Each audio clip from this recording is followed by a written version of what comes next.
Good evening, everyone. Thank you for joining us. We'll hold just for a few minutes while some other folks trickle in. It's nice to see you all.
Hi, everyone. Thanks for joining us. I think we're about ready to get started.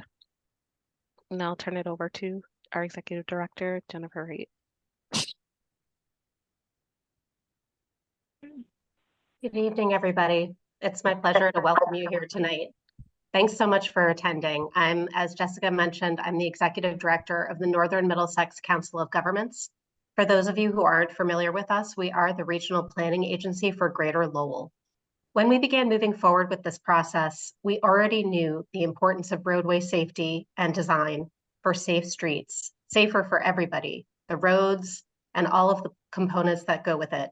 We knew that it was better to have safe streets and roads for all. And now, as we are in the midst of this planning process, we welcome you to our table tonight to learn more about our recent findings, specifically from our consultant, WSP.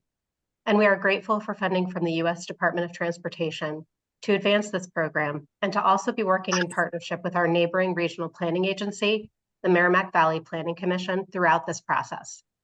I want to also briefly thank the NMCOG Council, the Northern Middlesex Metropolitan Planning Organization, of course, WSP, and particularly Jessica Bullinger, the Transportation Mobility Specialist, for her work this evening and leadership on the project. Thank you all again, and welcome. Thank you, Jenny. On the screen in front of you now, you will see your Zoom controls for this evening's meeting. To ask a question, to mute yourself, raise your hand, change your personal view settings, or view the closed captioning, please refer to the icons that you see on the screen here. Next slide, please. On the screen, you will see the public meeting notes and procedures. The virtual meeting tonight will be recorded.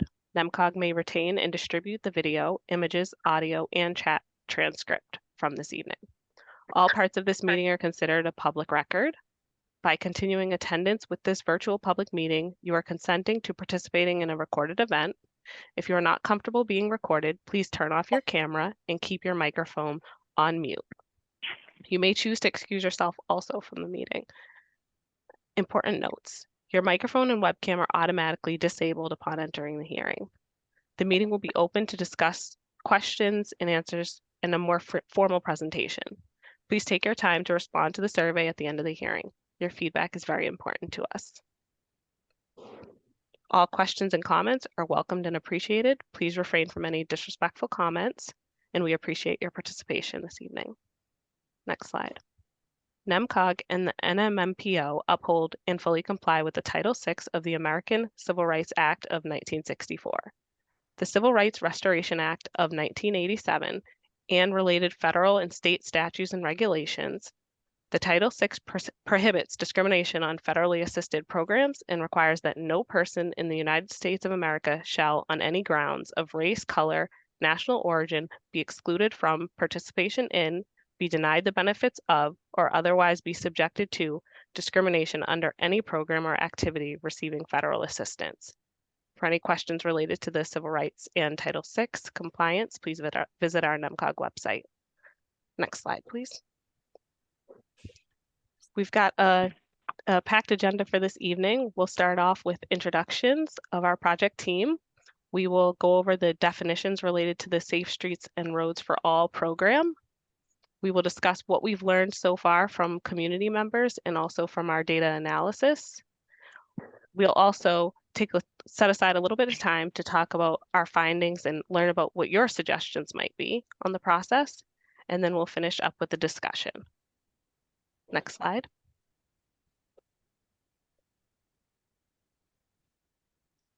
My co-presenters for this evening are Joel Anders. He is our project manager over at WSP. I see Joel waving. And I'm also joined with Nathaniel Cabral Curtis. He is one of the project managers working also at WSP with us. And myself, I'm Jessica Belanger. I'm the Transportation Mobility Specialist representing NMCOG and managing the project at our regional planning agency. Next slide.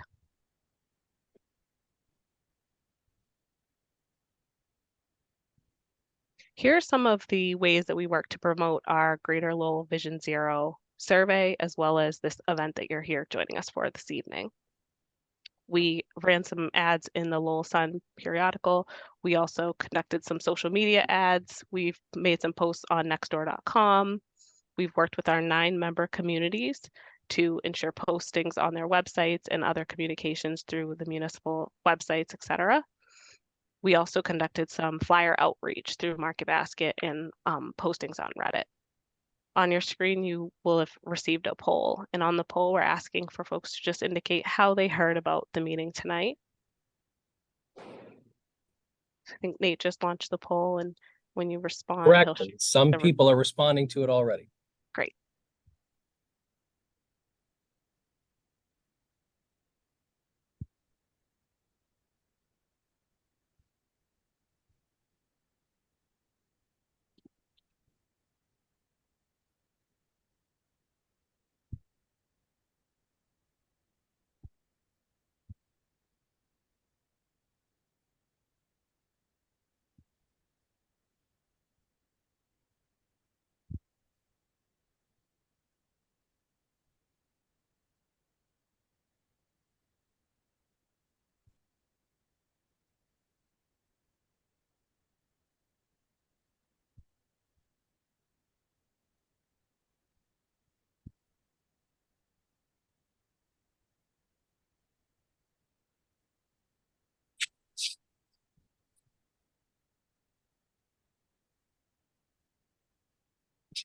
The results are in. It looks like we received the majority of our representation tonight from our Vision Zero Advisory Committee members. Thank you for helping us promote the event. So it sounds like most folks heard through the committee. So I thank you very much for that. Nate. Yep. Okay, so close the survey. Perfect. So we just, if folks can just take a moment. I understand that when you all came in, the view changed and you're all seeing notes mode. So I am just going to take a moment, and even though during the initial sharing, we got a completely different view and it looked fine, I will turn this off for a moment and see if we can't get it to be correct. Give me one moment, please.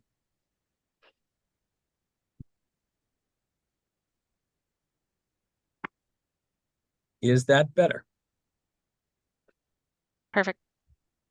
Gotta love Zoom. Thank you, folks. Thank you. Next slide. So this evening, I ask that you think about us and this project as a 4-legged stool. NMCOG staff, we work to lead the planning process for the Greater Lowell Vision Zero project. We manage the consultant team, and when the plan is complete, our agency will really own the Vision Zero plan. The Vision Zero Advisory Committee members, they help inform the planning process with their local knowledge and work through the details of the projects with our team. Our consulting team over at WSP supports the planning process, performs the technical analysis, and prepares the needed documentation. And members of the public, such as yourself, help share the lived experiences, and you offer us a reality check on what the real circumstances are. And at this time, I'll turn it over to Joel from WSP to continue the presentation. Thanks. For the overview of the process there, Jessica, as noted, my name is Joel Anders. I'm a project manager here in the Boston office of good old WSP, formerly Parsons Brinkerhoff. We all love the big dig, I know.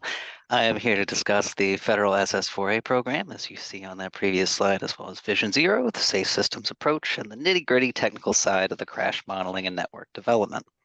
As you see on this one, we have the Safe Streets and Roads for All federal grant program. This was a 5-year program lasting from 22 to 26, so we're still in the thick of it. It is capitalized at $5 billion and generally seeks to award funding to reduce severe injuries and fatal crashes along America's roadways. What that means for the Commonwealth of Massachusetts came in the form of 10 grants to municipalities, as well as 7 grants to MPOs, RPAs, call them what you will, but organizations like good old Northern Middlesex. Next slide, please. So just wanted to do a quick orientation to the concept of Vision Zero and the safe systems approach for those who may not be so oriented. Here we have a good old overview slide. As you will see, Vision Zero represents a paradigm shift. We'll get into that a bit. The wonderful graphic you see here on the right is an embodiment of the safe system approach. This is a concept that we are more or less importing for the most part from Europe that seeks to provide a more holistic basis for how we go about looking at safety. So the icons that you see in the center, 5 of them, are the elements of a safe system approach. So safe users, safe vehicles, speeds, roads, and good old post-crash care. Given the nature of this study, we'll speak to a lot of those elements, but some things primarily on, the notion of safe vehicles and the classifications and standards for those themselves will be a little moot on.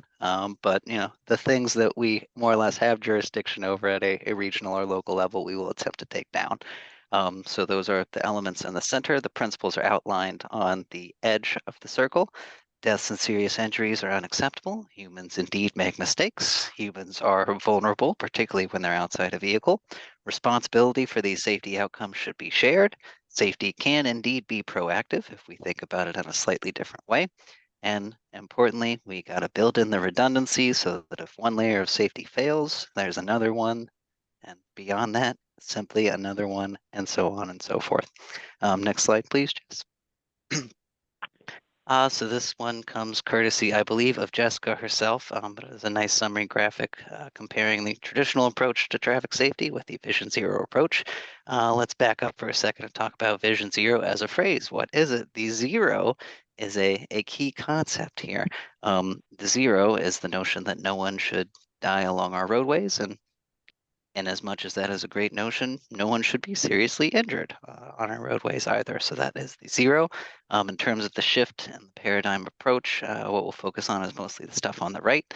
So instead of trying to say, deaths on our roadways are simply a matter of business and running the economy, we will instead say, perhaps they could be preventable if we're forward-looking enough. Instead of seeking to perfect every single piece of user behavior, we'll integrate human failings into the approach. First and foremost, we are focused on fatal and severe crashes instead of optimizing a slow reduction in the whole realm of crashes. We are saying, hey, let's go ahead and get rid of the most severe among them.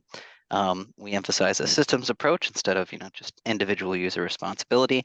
And when you go and take a deep dive into the world of killed and seriously injured crashes, the notion of saving lives, i.e. reducing crashes and their severe events, becomes a bit less daunting and doesn't seem as expensive when you are going after the highest social cost events, so to speak. Next slide, please. And even beyond that, sorry about that. One more. Also, just to reiterate here on the safe systems approach, some of these things were covered on the previous slide. What I want to call your attention to is the notion of the intervention at hand. So in the traditional approach, we work in kind of an incremental reactive way. We have a crash that occurs. We look at it and say, what may have been responsible for this, and then let's go do something about it. As we move towards a safe system, we deal with the things that have happened, don't get me wrong, but we also kind of zoom out from just that specific location to take a broader look around to see the elements at play that may have also led to a crash in that particular location, i.e., the elements of the system could be at play, not just the location itself. And again, a shift from an optimal reduction in the broad share of crashes to a strong decline and eventual elimination of the fatal and serious injury classes among them. As we will get into here, this represents roughly less than 10% of all the crash events. So framing this and getting a strong emphasis on the most impactful events is going to be a key thing that we'll reiterate throughout this presentation. Next slide, please. Final point I wanted to make relative to Vision Zero and the safe system is that Vision Zero, as well as the other approach, has an equity component to it. The graph you see here is from a 2020 national overview of more or less fatal and serious injury rates based on race. As you can see, there's a control on the far right, which is the rough resident level rate to die along our roadways, and then you have different races broken out and their rates, as you can see, depending on the nature of who you might be, the place you come from, you may very well suffer dramatically different outcomes along our roadways. So again, it's a notion that the worst events often cluster to those that are the most vulnerable. And of course, we would be remiss to not point out that the federal program itself also includes the equity element as a lens through which we view and prioritize our efforts. So with that, I want to turn it over to Nate, and we'll talk about what we have learned from you. Thank you so much, Joel. So for some of you here tonight, I expect you have probably seen the survey on the right side of the screen. This was launched on February 5th. It's open through March 1st. We want to hear from you about your lived experiences. As we talked about earlier, what you experience and see, hear from your neighbors every day. Traveling around this region is very important to us. Earlier Jessica mentioned the reality check. This is in part how we collect our reality check. We want to hear about your areas of concern. We pulled all the data on Monday morning just to kind of give ourselves, a baseline to work from and finalize the presentation. Obviously, if things change dramatically between now and the 1st of March, we'd present a revision on this, but we seem to have some pretty good trends going since we began. So I'm going to present those to you now. So the first question asked you about this guiding statement, which I needn't read to you because it's right up there, and that would make for a boring slide. But when we looked at the data, roughly 2/3 of respondents agreed with the study's guiding statement as reproduced here on the slide. For those who responded who chose to answer the question, most respondents felt that implementing Vision Zero in the NMCOG region would impact them positively or not really at all. There was a non-zero number of folks who said the process may negatively impact them. It was not a major share. It was a small number, but we worked to figure out why that is, and with some luck address it, hopefully through some additional information being handed out here tonight. I know that Joel presented a slide just a moment ago, which took a look at folks by the various census categories by which they might identify themselves. Reading through the comments, one thing that struck me is that several respondents felt that the term equitable was a reference to race only. While race certainly is part of the equity that we take into account, we also factor for other elements such as age, transit, dependency, disability status, and income. And you'll see more on that as Joel makes his remarks regarding our technical analysis, but I just wanted to take a moment and lay that groundwork.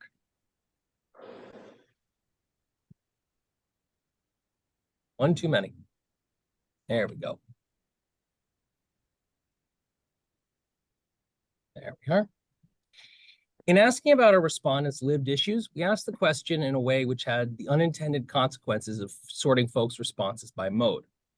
As the public involvement specialist on the job, I'm always on the lookout for conflict, in so much as that in processes like these, you can come to the unfortunate spot very quickly of people looking at the road thinking there's only so much pavement, and then they balkanize to protect their slice of the pie. This isn't to say there aren't some unique elements by mode, but the nice thing here is that with this survey, we see results where people are coming at similar issues just through the lens of how they in particular get around. For example, motorists feel concerned about what to do and expect as they transition from highways to local streets. When asked why people don't opt to cycle or walk, a lot of it comes down to lack of infrastructure for doing so. And if we look at the mapping, which I'll come to in a moment, a lot of that is around where highways meet local streets. Motorists worried about other drivers being aggressive or distracted. And if there's nowhere for cyclists and pedestrians to be, such as insufficient sidewalks or unprotected crosswalks, then an aggressive or distracted driver becomes more of an issue than they might be with better conditions. Cyclists and pedestrians talked about incomplete bicycle and pedestrian networks and a general lack of understanding on the part of motorists as to how they should behave. Motorists, for their part, worry that they will do the wrong thing because the signage and markings aren't there to tell them. And I don't want to forget transit users. While the questions as written don't go to it directly, the commentary received on these questions suggests that the lack of pedestrian and bicycle infrastructure around transit stations makes their use less attractive to more than a few. So as you look at these pins, don't worry that this adds up to well over 55. Respondents could drop more than one pin. As you could see, we have some very distinct clusters with Lowell and Billerica leading the pack. We have other smaller clusters in Tewksbury, Chelmsford, Tingsboro, and Westford.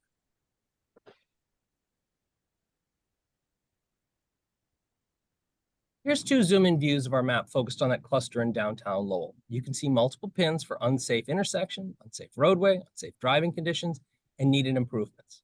Conversations we've had with your NMCOG staff suggest this may be a good area to target for pedestrian improvements. Shifting a little bit to the southeast, that's the view to the right side of the screen, we have some more of the same types of issue. Right at the end of the Lowell connector, we have a dangerous intersection pin, again, right where it meets local roads.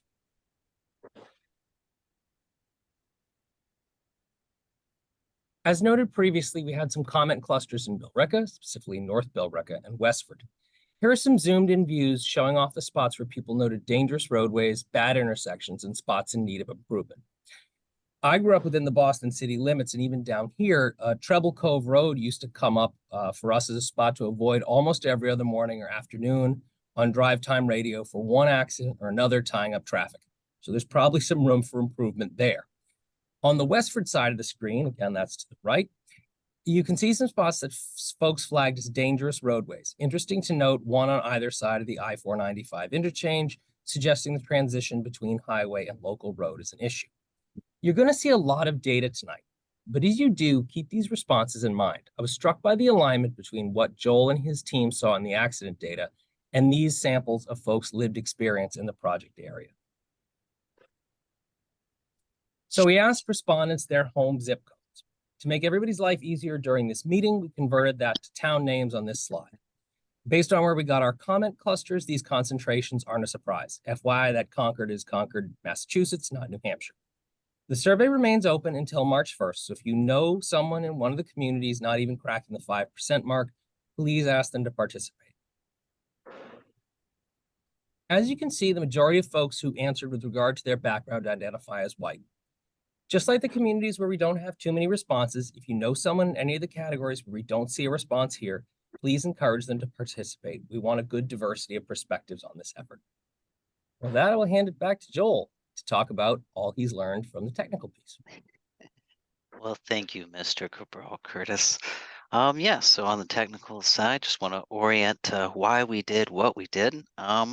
Motivation being with finite time and budget, we wanted to develop networks that otherwise identify the riskiest facilities such that we can prioritize some efforts along these for further study and eventual improvement.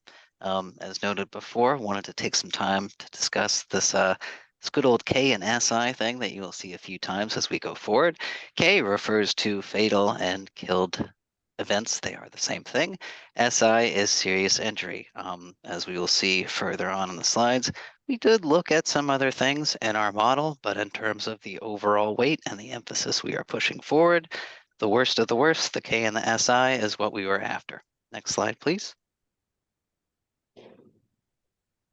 All right, so this one reviews a 10-year period from 2013 to 23, looking at an annual average of that 10-year data. We're looking at just over 104 killed or seriously injured crash events. As noted before, that's just under 10% of every single crash recorded in the database, so a manageable share of an otherwise very large universe.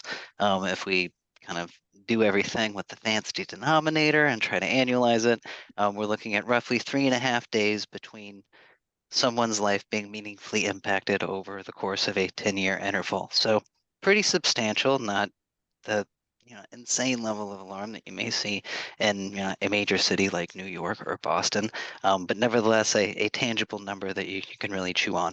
I did want to take a moment here to make kind of a definitional statement here. A lot of what you'll see as we go throughout here is framed from the perspective of events or crashes, i.e. a collision between two bodies taking place in space. We also want to zoom out and, at least at this front part, talk about the human impact. So over the 10 years at roughly 104 events per year, we're looking at 106 folks who have died along the region's roadways, as well as over 1,100. This averages out to about 125 per year. So that's an easy one you can kind of put in the back of your head. With that, we did look at crashes, more or less the idea being it's effectively random how many people may be in a given vehicle at a given time when a crash occurs, and it is simply the collision of the bodies in space that we are worried about from a model perspective. Not going to go too further into the weeds there, but did want to make that note. You will see us talk about crashes, but believe you me, we also have numbers and tallies of people if we need to go there, so to speak. Next slide. This one kind of orients to who is involved in these crashes, where are they occurring. At a high level, one of the key points I want to make within this effort is the need to kind of work across the aisle. I know a lot of the time when we come to the safety discussion, it is primarily out of a pedestrian or cycling advocacy community.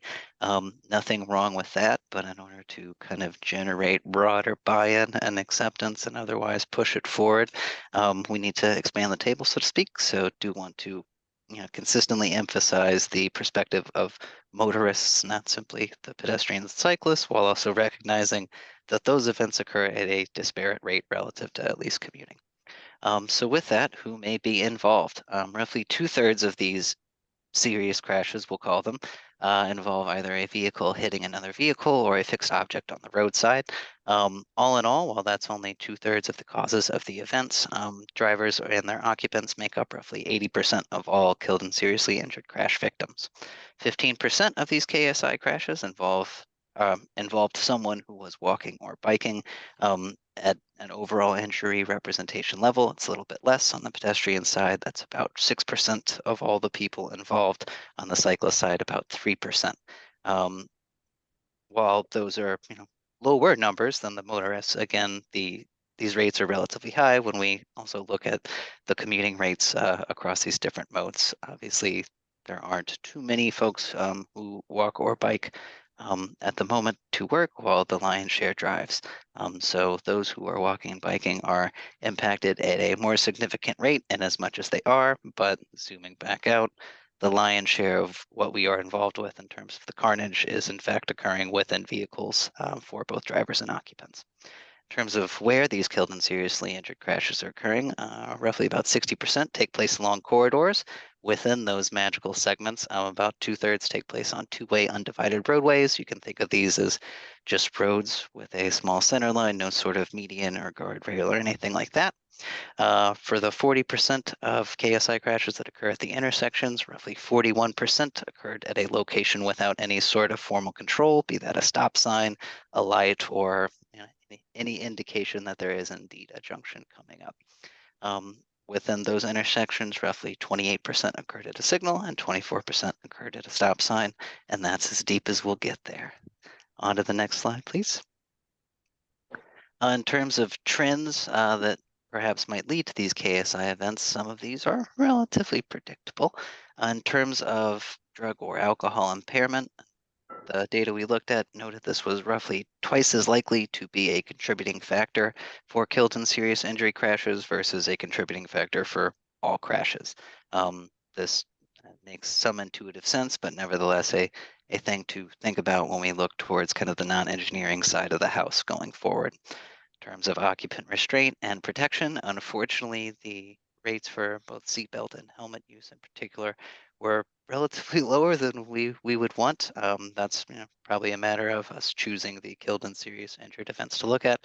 But suffice it to say, I think a lot of the accolades, so to speak, that the traffic engineering field can speak of over the past 50, 60 years are related to the prevalence and installation of these occupant protection devices. So in as much as they may save your life, we should probably do a bit more to ensure people use them. Relative to age, not trying to pick on the youngins in the room, so to speak, but the largest cohort among the drivers involved in these killed and seriously injured crashes are, of course, those between the ages of 20 and 34. And we will move away from kind of the trends and behavioral notions to some crash mapping now. Next slide, please. This map shows the location of the 507 killed and seriously injured events over the 5-year period that could be mapped. There were a few that could not be geocoded but were recorded. Of these 500 plus events, roughly 10% or 52 of them were fatal. The majority, roughly 90%, involved serious injuries, similar to what we saw for the PIN map exercise. A substantial share of these events are taking place in downtown Lowell, but there is also a spread of those events beyond simply the wonderful banks of the Merrimack. And next slide, please. So the previous map indicated the location of all of those killed and seriously injured crashes, regardless of who was involved in them. This one zooms in a little bit to look at vulnerable road users. Those are defined up at the top. We primarily think of these folks as those who are walking or biking, but it could also be people who are using wheelchairs or mobility aids, as well as other classes that are listed in that group. On the walking and biking side, we see a much heavier concentration, so to speak, in the core, but there is also some scatter, particularly down in Westford, as well as south towards Billerica.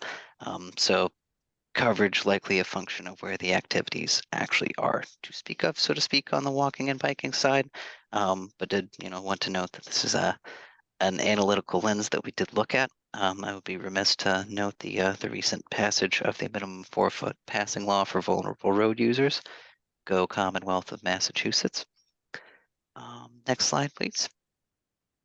So wanted to transition into the systematic piece of this analysis. So you're about to hear about something called the good old high injury network. Sorry for the little bit of feedback. This represents effectively a reactionary approach to safety. It's based on identifying specific locations based on the historical crash records. Again, we look at the history. We more or less assign a score based on the severity of the crash at that location. And then we tabulate the scores and we rank the locations. For roadways, we attempt to normalize those scores based on how long the segment that caught all those crashes is. In intersections, it's pretty straightforward because the sum is just the sum, and you look at the list. Easy enough. Next slide, please. In terms of focusing in on how the different colors of lines that you'll see on the slide that follows happened, I wanted to go over briefly our scoring rubric. So this table you see has the weight applied to a specific type of crash on the far left, as well as the type of crash identified just to the right of that. The giant downward arrow is supposed to indicate to you that we care a lot about the things at the top, i.e. fatal and serious injury crashes, and not so much about the ones at the bottom. As you can see, for every fatal event we are tallying, we are weighting it to the score of 15, escalating down from there based on decreasing severity. What we are not weighting whatsoever is this idea of property damage only crashes. Those can be thought of as fender benders or anything wherein not even a potential injury is recorded in the crash report. While these things nevertheless do have some degree of social cost to them, they are drops in the bucket at a kind of grand social benefit cost analysis level. With that, we will move on to the good old map. So what you see here is a hodgepodge of colors, and we call this the good old high entry corridors graph. The dark red represents the top 1% of roadway miles within each of the NMCOG communities based on those crash scores that we discussed. The red is the top 3, and the orange is the top 5%. In terms of what this actually means for the crashes we're covering, those that you see overlapping with that darkest of red would cover 69% of all fatal crashes, 24% of all serious injury crashes, or a whopping 29% of all killed and serious injury crashes. As we dial that out to 5%, we're looking at covering all but 3% of the fatal crashes and all but 28% of the killed plus serious injury bin. As we go forward and we start to kind of draw project-based lines off of these, the 1%, 3%, and 5% that you see here will expand to be something beyond that. I can't tell you the exact factor. So do want to, kind of caution you saying 1% will get us 69% of fatal crashes. More likely, you add something on either side of that to make a project, and boom, the 1% becomes 3%. But suffice it to say, when we really start to zoom in at this level, we can get a lot of bang for the buck. Is essentially what we're trying to say here. So not only do you see some coverage in downtown Lowell, which I think everybody would expect, the way we have framed this is we are trying to highlight the greatest priorities within each of them, such that each town will have something to move forward with. There is, a giant everybody is treated equal approach that you can use here to really zoom in on the worst of the worst, so to speak. But I think to gain buy-in and move forward as a region into this new era, this community by community approach is going to serve us well. I did want to kind of go back and zoom out to the map locations. A decent bit of overlap here, as you may all recall. So just trying to do that check as we go through and make sure we are reflecting that lived experience. And with this one, it aligns pretty well, all in all. Next slide, please. As noted before, there is a consistent equity lens that is applied to the process as well as the outcomes of the process. Wanted to go over a second for how we did this. This is effectively the high entry network that you saw before, overlaid with what we are referring to as major equity and regional equity priority communities. What does any of that mean? More or less, we looked at census level data for each of the block groups. We looked at 5 different equity indicators, the rate of poverty, the rate of carless households, the prevalence of seniors, the prevalence of minorities, and the prevalence of those with limited English proficiency. The dark blue that you see here are the census block groups that rank in the top 20% within the region for a composite score across those 5 equity variables. And the lighter blue are those that rank within the top 40%. So effectively includes the other one, but just expands it further. In terms of the overall roadway network, if we looked at the entire region, only about 11% of all the miles fall within these major equity areas, 23% within, either shade of blue. As we look to overlay the high entry network, what do we see? At the 1% or the dark red level, we are covering 23% of those miles within equity areas, so roughly double the representation of the network at large, and 40% in the other equity areas as well for a similar double representation. So again, you'll kind of see this lens used throughout as we go forward in this process, but it is effectively a back check to make sure that we are distributing funds in the areas who have historically not seen the most of them, so to speak. Next slide, please. So you see the same base layers of wonderful light and dark blue, but you no longer see any lines. What do you see instead? You see wonderful dots, and these are intersections. When we broke the high entry network into pieces, more or less you can look at the crash record and there is an indicator that says, courtesy of the police officer who filled it out, did this occur along a roadway segment or was it related to an intersection? What you see on this is taking all of those intersection related crashes, snapping them into the nearest little intersection we can find in GIS, tallying that score and simply ranking them. In dark red, you have the top 50, decent scatter. 2 out in Westford, a few out in Billerica. In the yellow, you have the top 100. Suffice to say, as we saw before, there's pretty strong overrepresentation for the high injury intersections relative to the equity areas themselves. In terms of the intersections where at least one crash occurred, 30% of those locations generally were in major equity areas, but of the top 50 intersections in the high entry network, we have roughly a 60% prevalence. So again, making sure that this investment is going towards those areas who have historically been neglected and thus far seems to be checking out. Next slide, please. So moving away from the reactionary location-specific high-entry network, I wanted to transition to the proactive element-based high-risk network, which utilizes that same 5-year data set. So the risk-based approach here for the high-risk network looks at the context of the roadway environment, recognizing that there could very well be multiple factors at play that led to a crash at a given location that we saw previously in the high-entry network. For this, as we'll see on the table that follows, we assessed a number of variables, things like posted speed limit, car volumes, number of lanes, prevalence of sidewalk, etc. In creating this forward-looking model, we created a scoring rubric that assigns a total of 10 points to various facilities based on these risk factors. Next slide, please. This table overviews the elements that we put into this forward-looking network.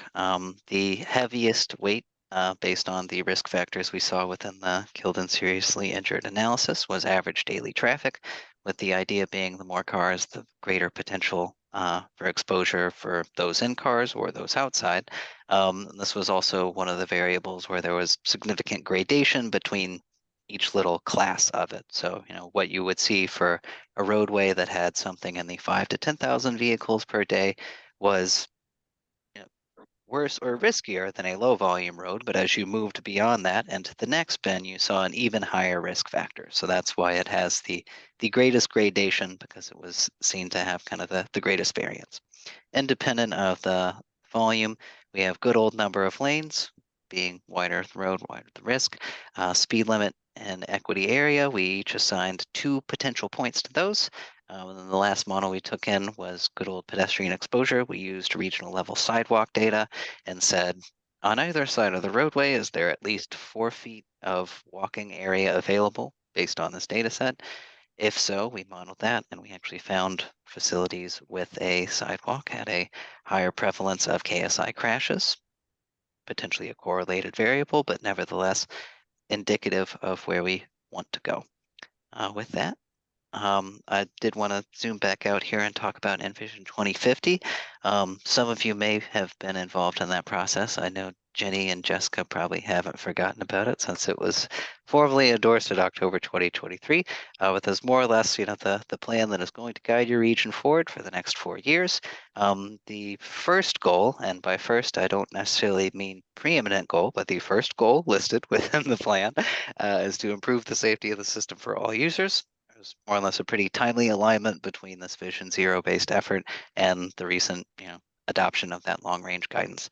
You can kind of think of this study as a follow-on that seeks to pursue the first goal by creating a discrete set of projects, policies, etc., for the community to advance as we go forward. Next slide, please. So, ending the series of wonderful colored maps here, we have the high-risk network. While there's some overlap with the high-injury networks that you've seen before, this map is slightly different, and I want to spend a little bit of time talking about that.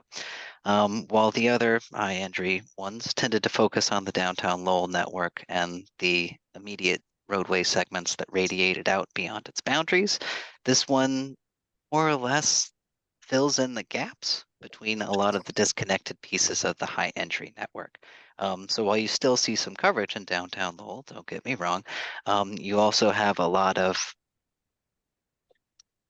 segments that are a bit further out from the center that otherwise perhaps do not have a crash as of yet, but kind of fall within the middle of areas where a crash has been observed, to say the least.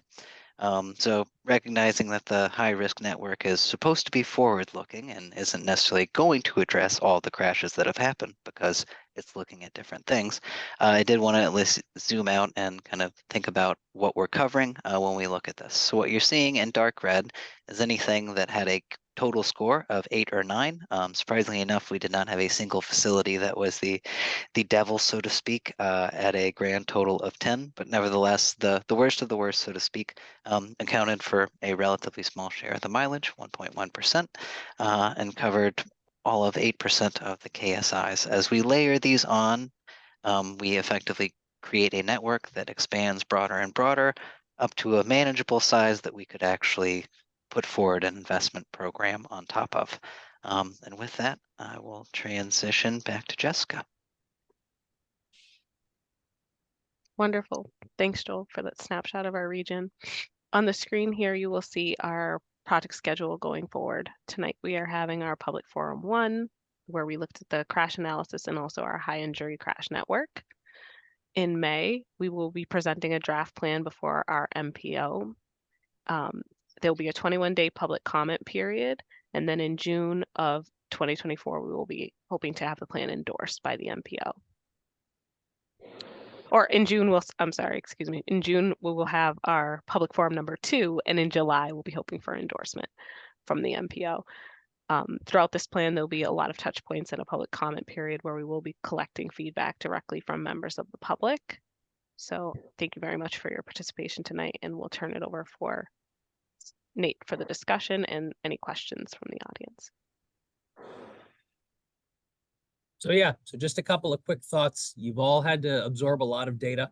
And I want to just give everybody a sense of kind of where we think we are as we get into this. So as I said earlier, you know, community members see similar problems across the modes. That is a great place for us to start. Community member concerns generally overlap with the data analysis. You know, you saw that with some of what Joel shared. And we seem to see most of the maps sort of stacking up in the same way. The more things line up like that, the more confident I think we can all feel. You know, the data points are kind of what we'd expected. You know, the serious events are clustered in downtown Lowell with some spread. Those involving the vulnerable road users really cluster quite tightly to Lowell. The high injury areas do have some mirroring to the equity areas. And then the high injury corridors radiate out from Lowell on multi-lane highways through mixed use areas. Some of these came up when we spoke with your own NMCOG staff. But, you know, as somebody who's done a fair bit of work on bridges in your area for MassDOT, you know, these didn't come as a surprise for me either. And they certainly popped up on the map. And I'm sure that if we polled people in the audience tonight and asked them for their experience, I bet they could point to a crash on, you know, any one of these particular roadways.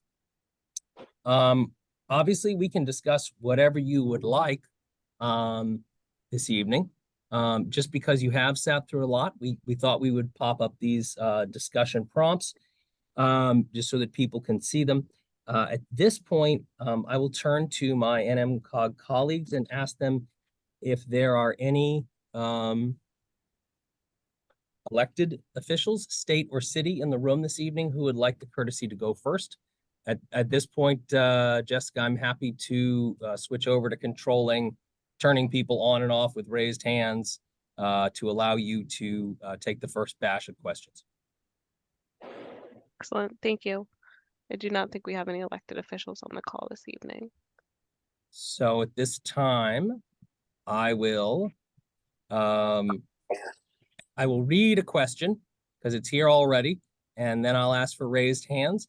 Deb Forgione, and I hope I pronounced that correctly, asked, does the new Rourke Bridge plan weigh in for this program? Sure, I'm happy to discuss. So the Rourke Bridge is on our Northern Middlesex Metropolitan Planning Organization, our MPO TIP project. That's our most regionally significant project. And this project will be considered along with the recommendations that MassDOT is doing for the Rourke Bridge presentation. So at this time, MassDOT is at 100% design for the Rourke Bridge, and we've had a chance to weigh in on those presentations and also contribute to providing feedback to MassDOT on the design plans for that. the project that we're working on, the Greater Lowell Vision Zero, will make considerations for the Rourke Bridge because there will be bike and pedestrian amenities. And this plan is looking at pedestrian safety, also motor vehicle accidents. So once we have our high injury crash network developed, we'll be looking closely at that area to make sure that continuity and connections to the Rourke Bridge are safer for residents and stakeholders in our area. Thank you, Deb.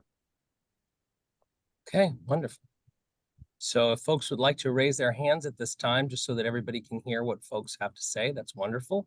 As we wait for that to happen, there is another, oh, Deb says thank you. So if anybody would like to raise their hand and ask a question or answer one of the prompts, we're more than happy to take your feedback at this time.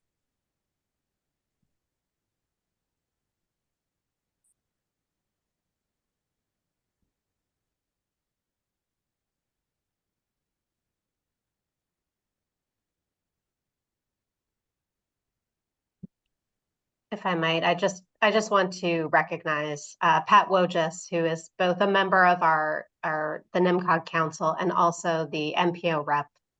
She's also a select board member with the town of Chelmsford attending tonight. Thank you, Pat, for attending. Thanks, Jenny. And since you recognize me, I will ask a question, kind of, I guess, related to the Rourke Bridge one, and that has to do with how whatever will be done here relates to the tip, because I know a lot of those areas that we looked at do have something on the tip either in the recent past or coming up over the next 3 to 5 years. Will this do anything to promote something added to the tip, or how's that going to work? Any thoughts on that you can share? Pat, that's a really great question.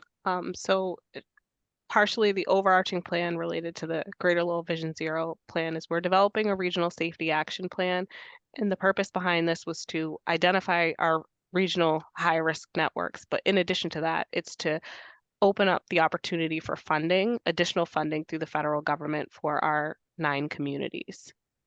And once we develop our high injury crash network, WSP will be working closely with NMCOG to develop a list of projects in addition to policy recommendations that are specific to address the high injury or the high risk network in our communities.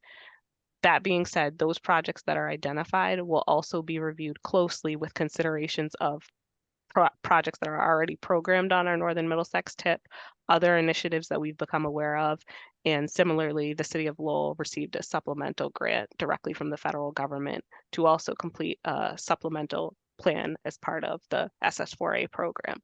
So we'll be looking at all of the proposed projects to make sure that we're making considerations and working collaboratively across them. Okay, so there is some synergy, I guess you could say, between the two projects going forward, the two initiatives. Absolutely. That's good to know. Okay, thanks. I think kind of the next immediate step ahead of project lines happening is to get a solid handle on what are we kind of too late for, so to speak, relative to what is already programmed on, at 100% design / turning dirt next year, versus what is a, project that is in there but doesn't have a horizon till 26 that we could maybe get ahead of. That is definitely a piece of homework, so to speak, for these next few weeks. To answer Erica's question in the chat. Hey, Erica, long time no see. The nitty gritty of getting into networks from projects is going to be quite fun. More or less, we are going to get the chaos that you've seen in these maps into an interactive GIS form, and we are going to hand it to Plangineers, who are going to take a high-level concept-based look at what might be feasible in terms of improving safety in those particular locations along those lines. On kind of the back end side of the house, I am still amassing the high-level design guidance that might tell us when a roundabout might be feasible versus when it might not be feasible, road diets, etc. But suffice it to say, kind of the very GIS and cartographic intense part of the process will be handed over to some engineers as well as planners to actually get something that resembles a 30,000 foot level scoped project. So hopefully that clears it up a bit. So the next text question we have, thank you for the thumbs up, Eric, is from Jackie Geilfuss. And again, I hope I said it well. And she says, how do you reconcile the differences in the demographics of those who take the survey, predominantly white so far, and the folks who are most at risk, people of color? I would say, one of the nice things, and I'm only jumping on this one because the survey is sort of the creature of my department here at WSP. One of the nice things about taking a slice at the midpoint is to say, where are we potentially, not bringing in stuff. Some of the technical analysis, it takes into account not only ethnicity, but also, as I said earlier, a host of other features, income, lack of auto in the family, education levels, age, etc.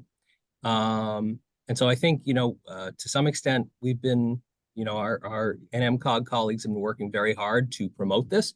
And with another week left, I would assume that some of what they've seen tonight and yesterday would help them target some of their future promotional efforts between now and when the survey sunsets. Jessica, if I said anything incorrect there or out of line, please feel free to grab me by the necktie and reel me back in again. But again, since the survey was sort of my puppy for you guys, I wanted to make sure that I kind of talked it through the full way. But please. I think your response is spot on. We're always interested in increasing our survey responses. If there's other folks or people that you think we should be talking to as part of our outreach for this plan, we'd love to hear about it, either entering it in the chat or feel free to raise your hand. If there are folks that we're not reaching, we're certainly interested in exploring new avenues to do so. Nate, I think we have another question. We do. I was just about to read it. I was just looking for, and thank you, Jackie, for the thumbs up. You folks are nice but shy. Feel free to raise your hand. From Joshua Warhurst of Chelmsford, how quickly do recommendations from NMCOG typically translate into actual finished projects? And what are the risks in a town to the actual implementation? Hi, Josh. So related to how these projects or the projects identified through this plan would translate into an actual project, we're working on having this plan finalized, as you saw on the timeline, in July of 2024. The plan will be endorsed by our MPO, and the Federal Highway has just released a notice of funding opportunity for the next round of funding under this grant program last week, and they're hosting a webinar in March to discuss the opportunity with communities. So in doing so, in creating this plan, our communities are able to apply for funds to implement the projects that we've identified. Typically, programmed projects require some level of analysis before they can be programmed through a MassDOT funding source, and that sometimes can take years for the project to really move forward from start to finish. But one of the most important factors that helps support project readiness or a project advancing in a community is local support for an initiative or a plan.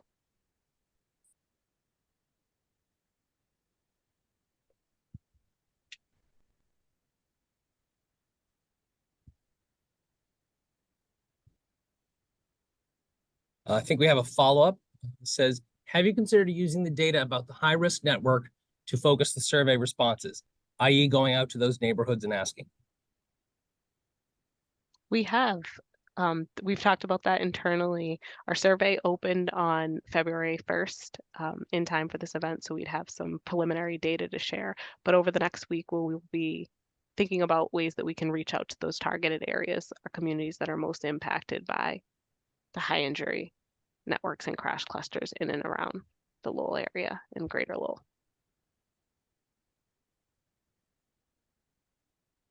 You're very welcome, Joshua. Thank you. Deb says City of Lowell website may be a good idea. Think that could be done, Jessica? you folks talk? Yes, we do. There you go. Coordinate. I think Liz is on the call. Liz, the town traffic engineer with the city of Lowell.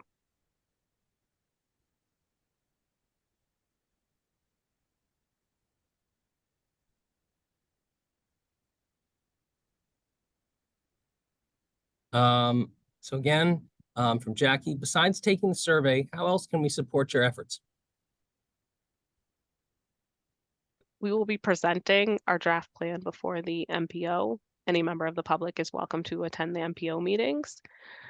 As we have them participate in our public comment period, we have a public comments at NMCOG email address where we receive comments from members of the public on our planning practices.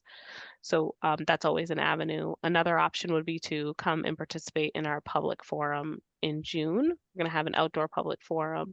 We're really excited about it. It's going to be on a Saturday. And if you're interested, I can send along, I'll drop the link in the chat to sign up for our mailing list so you can be included on all of those communications.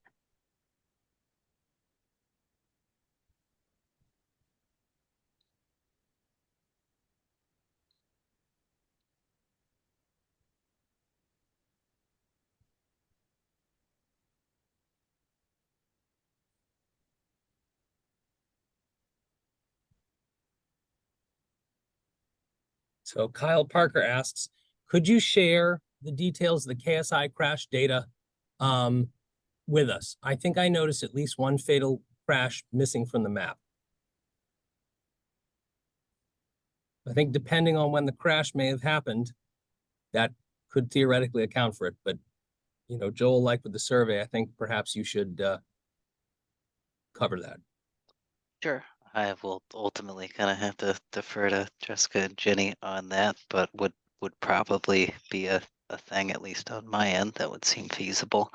In terms of something being missing from the map, there were a handful that were not able to be geocoded based on what was provided in the crash report. I want to say there are 507 on the map, and the number that couldn't be geocoded was something on the order of 5 or 10. So it was a very small share. But in as much as that is something that is inherent to the data, perhaps it is in that location. Feel free to share the particular location as well. And if you have like a notion of the time, I'm happy to go back and look at it.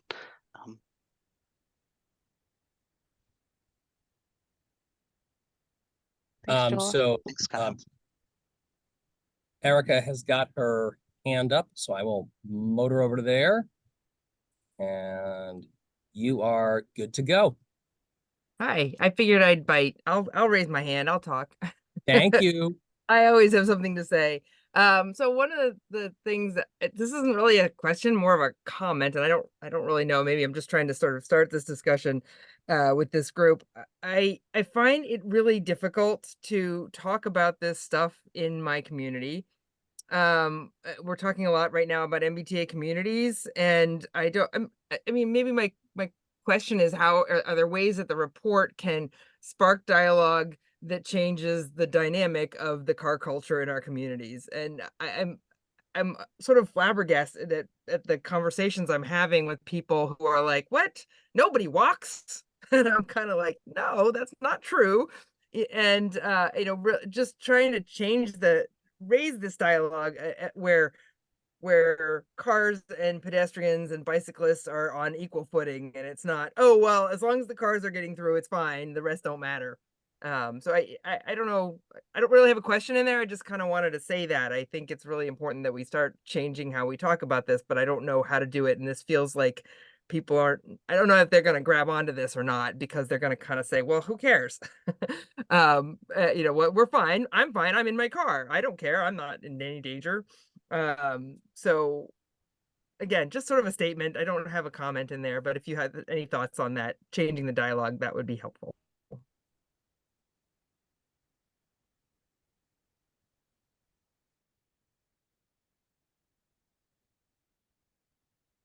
Jessica, anything on that, or because I had a thought.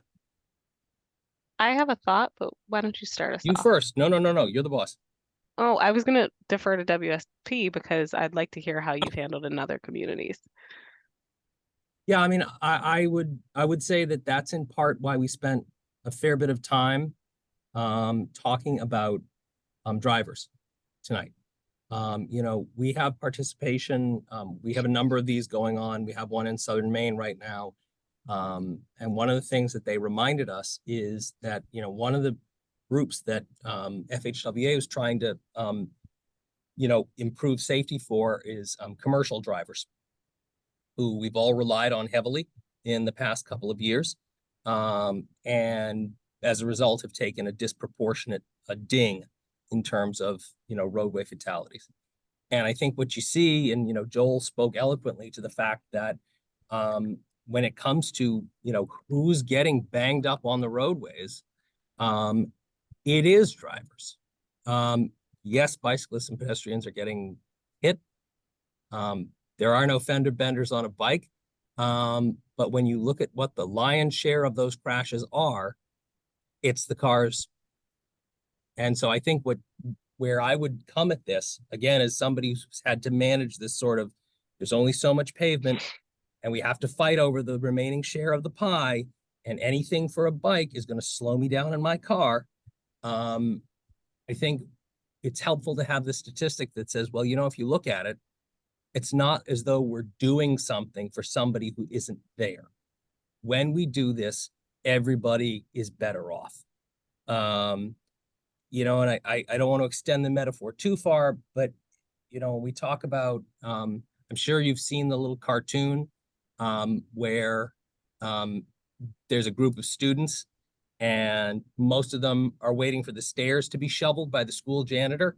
And then there's one student who's sitting in a wheelchair waiting for the ramp. And the kid's saying to the janitor, well, how come you don't shovel the ramp? And he says, well, because there's all these kids over here. As soon as I get finished with the stairs, I'll get your ramp. And the kid's responding, well, everybody can go up the ramp. So I think the way you shift some of that tone is, we understand the perception that this is sort of a giveaway for cyclists and pedestrians, but at the end of the day, this is for everybody. And again, Joel, Jessica, if I overstated the case, you know what to do, but at least that's how I've dealt with it in other communities. Just to build on that, something that I see written a lot when I'm reading about Vision Zero is that safety is proactive, and that if we can avoid having a serious injury or a potential fatality by talking more proactively and thinking more proactively about the ways that we design our roads and thinking about implementing projects that are strategic based on our data-driven approach, then I think that we can get closer to achieving zero. I see a hand up from Rory. I do, yes. Go and take care of that. Rory, you're good to go.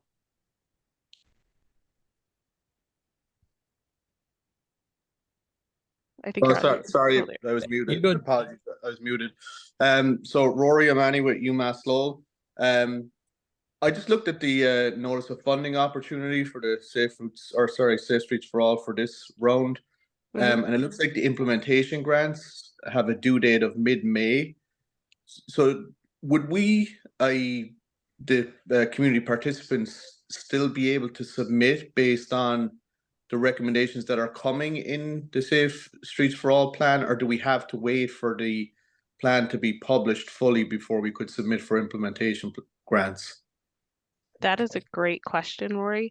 On March 7th, Federal Highway will be having a webinar where they're going to provide an overview, and I think there'll be a lot of communities in a similar situation to Lowell. So that's a great question to bring to them and ask directly if you're eligible, as if you have a regional planning agency that's in the process of the application. But I'd be happy to follow up with you. All right, perfect. Yeah, thank you. Thank you. And I'd also like to take a moment to thank all of the Vision Zero Advisory Committee members for joining us tonight, for participating, for helping promote this event, and also our survey. That was a good question, Rory. Yeah, the announcement last week, I think, caught everybody a bit by surprise. I think we were all waiting for it to come out, but we all thought it was going to have the same kind of general cadence as last year's program did, which would have had these applications due in late July. And that's, I think, what pretty much everybody who's undergoing this initial step kind of based their schedules on. So you're not at all kind of on your own in that frame. But I believe what you will hear from FHWA in March is that so long as you are actively taking part in one of these ongoing processes and you at least have some high level ideas relative to both your network and an underlying equity and crash analysis associated with that, you'll probably be able to go after those funds. That said, I do not work for the Federal Highway Administration. So hold that for the formal person to weigh in. Rory, I'm just going to drop your hand so we can keep track. If there's something else that you have, please feel free to pop it back up again. Oh, great. Thank you.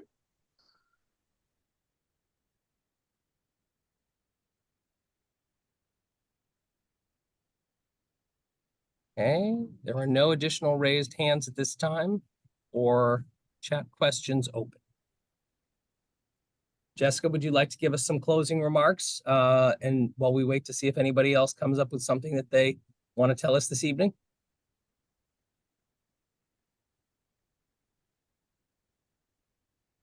I'd like to take a minute to thank you all for your time and your participation this evening.